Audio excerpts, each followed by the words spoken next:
transparency, or predetermination.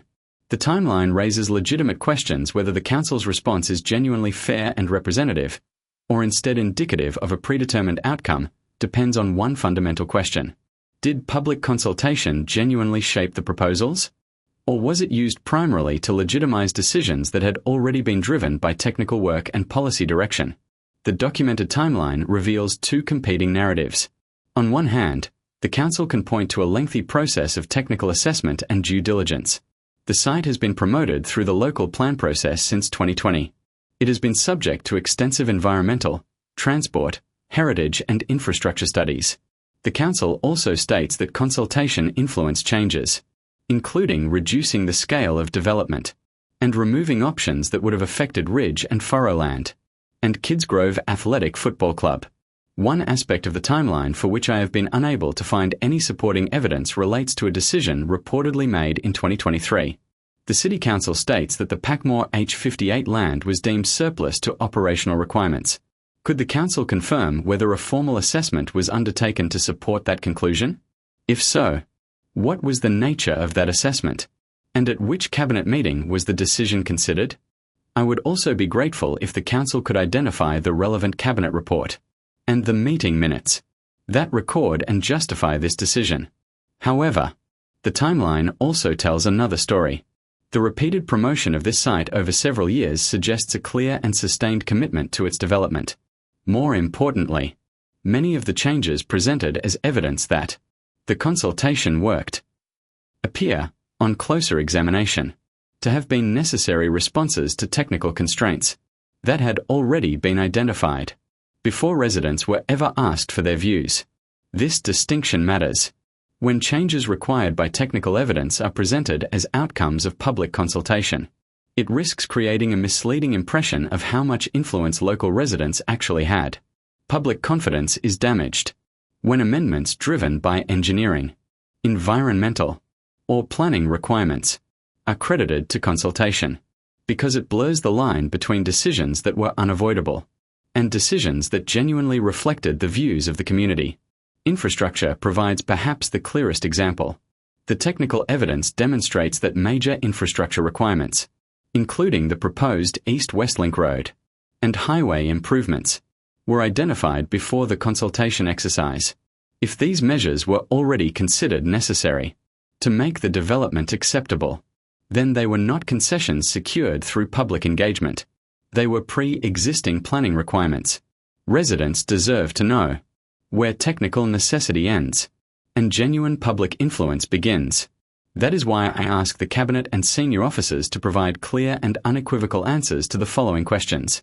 Question 1. Separating public influence from technical necessity. Could the Cabinet identify which amendments to the master plan were made exclusively because of residents' consultation responses, and which amendments were required solely to address constraints identified through technical evidence and statutory assessment? Question 2. The framing of Option 5. The consultation presented Option 5, do nothing, as meaning the site would be removed from the local plan altogether. How was it determined that presenting residents with this consequence was a balanced and impartial reflection of public opinion, rather than an artificially limited choice between accepting the Council's preferred development or losing the site entirely? Question 3. The Link Road. Given that the technical reports identified the East-West Link Road and associated highway improvements before the consultation commenced, will the Cabinet acknowledge that these were pre-existing technical requirements, rather than direct outcomes of public consultation? These questions are not about opposing development. They are about ensuring that consultation is represented honestly.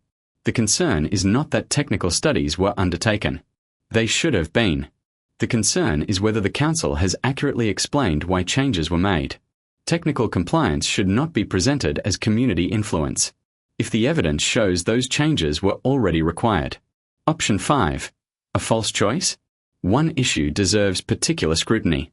Residents were effectively told that if they rejected this specific development proposal, by choosing Option 5, do nothing, the consequence would be the removal of the site from the local plan. That framing deserves explanation. Many residents may have supported a different form of development, a smaller scale proposal, stronger environmental protection, or an entirely different vision for the site. Their views were not necessarily binary, yet the consultation appeared to reduce those complex positions to a stark choice: accept this proposal, or lose the site altogether. That is not simply a question about consultation wording.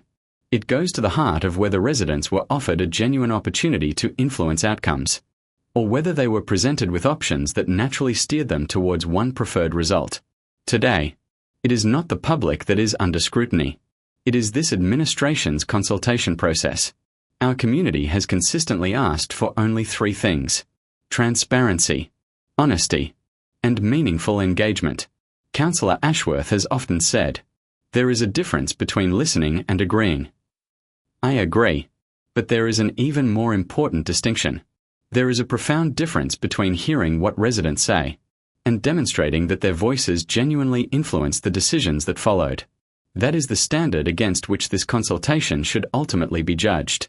This whole process raises more unanswered questions than answers. We believe these are genuine concerns. They demonstrate a level of failure that cannot simply be brushed under the carpet.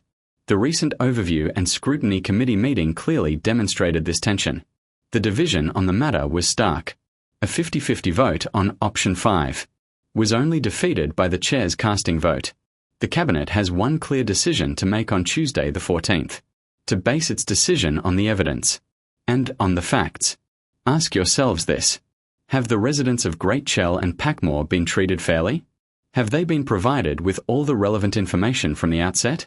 And have they genuinely been given a meaningful opportunity to influence both the master plan and the local plan process? If there is any doubt about the answer to those questions, then the appropriate course of action is clear. Vote for Option 5. Do nothing at this stage. Allow the process to be reviewed before any irreversible decisions are made. We are seeking a sensible and constructive middle ground that allows these concerns to be addressed without the need for the matter to escalate into legal proceedings or judicial review. The independent advice obtained so far indicates that there may be a strong legal basis for challenging the process. But our preference is to resolve these issues through transparency, dialogue, and proper consideration before reaching that stage. Thank you.